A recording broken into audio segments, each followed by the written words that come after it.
With a new year approaching, it's a great time to take stock of what is and isn't working for you. So today I've got 8 tips that will help you reset and get ready to hit your financial goals in the new year. So let's talk about it. I'm Sarah, I'm a certified financial educator, and my goal is to help you find the peace and joy that comes when we manage God's money, God's way, for God's glory. Before we talk about the money part, let's talk about your schedule. How are you doing with not having too many things on the calendar and not letting yourself be too busy? Making sure that the things that are on the calendar are priorities. When we're stretched too thin, it can make it a lot harder to stick to our budget, particularly our food budget. Whether we're grabbing food on the go, or we don't have time to plan and prepare meals, or maybe we're running to the grocery store more frequently, and that means more spending we didn't anticipate, it's definitely harder to stick to that grocery budget when our schedules are way too full. Now, I know this is easier said than done, especially if you have kids and they have different activities. You feel like you don't have that much time in your schedule, but still, it's never a bad idea to just take a look and see, what can I trim? You don't have to say yes to everything. There might be something that needs to go for this season, and it will make you just not only able to stick to your budget, but you'll be a lot less stressed in the new year. My next tip is to do a clutter clean out. Have you ever bought something just to realize you already had one of those sitting there waiting for you? This actually happened to me recently, and I'm not even a big clutter keeper. I purchased an item and had to quickly get it here because I was about to run out, went to go put it away, and found that I had one already sitting there. Take an inventory of your closets, garage, under the sink, the pantry. Figure out what you need, what you don't need anymore, what you can toss, what you can sell, maybe to get some money towards those financial goals that you set for the new year. Cleaning out and organizing these spaces is another way to start the new year feeling a little less stressed. And while we're talking about decluttering, another great place to do that is taking a look at your subscriptions. Make sure you're not paying for something that you're no longer using, because even though it may only be $5, $10, $15 a month, if you're doing that in a lot of different places, that can really add up, and that's money that you could free up in your budget. And speaking of your budget, that's my next tip.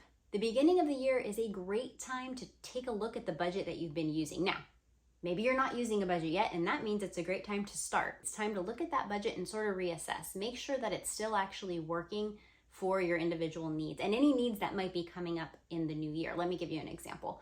We knew when our teenage boys started driving that our car insurance bill was going to go up quite a bit. So in anticipation of that happening, we had to adjust our budget so that we could start setting aside more money in that particular sinking fund, so that when that new bill came and that boy got added to the policy, we knew that we had the funds ready to go. So sometimes you can foresee things that are coming, and that might mean you need to do a little bit of tweaking to your budget for the year that's coming up ahead.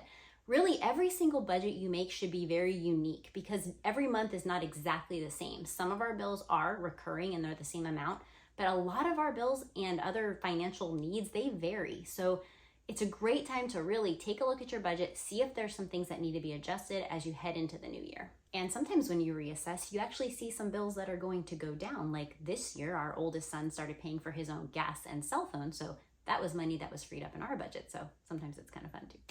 My next tip for you is to take a look at your insurance policies to make sure that you are still getting the best deal. Do you need to increase coverage or decrease coverage depending on what's going on in your life? It's always smart just to make sure there's not a better provider out there. We like to use Zander Insurance. They're not a sponsor in any way, but we just love the customer service and how we can call them up when we have any issue. They're super helpful. They always just like to run our numbers for us and make sure that we're getting the best deal. I'll put a link in the description to Zander.com. My next tip is to make sure that you use up or max out anything that has a deadline at the end of the year. So one example might be if you use a flexible spending account or an FSA for any medical expenses. This could be a great time to see how much you have left on there and buy up some items that you know you're going to need in the new year. When we've used FSA, I would always go in. Amazon's a great place for FSA eligible purchases, and I would just stock up on things I knew we were going to need, like maybe we needed to refresh our sunblock or contact lens solution or something like that. So use those items. Make sure that you aren't letting any of that money sit on the table. Now with the FSA, you do get a little bit of a grace period into the new year, but you just want to be reminding yourself that that's going to expire soon, and you definitely want to make sure that that money doesn't go to waste. Another thing to consider would be maxing out retirement accounts. So there's limits on your 401k or on your Roth IRA. So maybe if that's something you're trying to do, you want to make sure that you're going to get those contributions at the end of the year, because starting in the new year, then you'll have to start over with that new limit. So take a look at that. And if that is one of your goals, just make sure that you are not over your max, but also that if you can meet your max, that you get yourself there. And that leads into my next tip, your investments. If you are a DIY investor like we are, and I will definitely be making more videos about that journey, so give me a subscribe if you'd like to follow along. This is a great time to look at your portfolio and just make sure that everything gets rebalanced. Whether your asset allocation is based on your goals or based on your age, as those numbers shift during the year and you're hopefully making money in those accounts, you just want to go in and take a look and make sure it's allocated according to your goals, your stage of life. My next tip is to actually set some financial goals for the new year. You're never going to hit a goal that you didn't set, whether it's paying off your debt or growing your emergency fund. Maybe you want to save more for your kids' college or have an awesome vacation or be more generous. Whatever it is, you have to set a goal. Can be a small one, can be a big one, maybe set a couple, but have something that you're working towards. And now is a great time to think through that and then get motivated to actually hit that goal in the new year. For us, our goal this year is to get more adept at the DIY investing. We are starting on this new journey where we're going to manage all of our portfolios ourselves.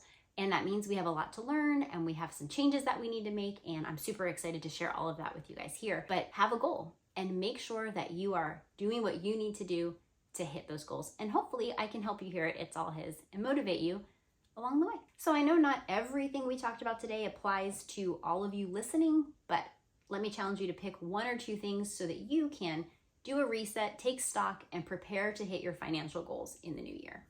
I'd love to hear in the comments which ones you might pick or what other financial goals you might have set, or maybe some ways that you like to take stock of your finances as the new year approaches. Let's talk about it. Thanks so much for watching. Happy New Year!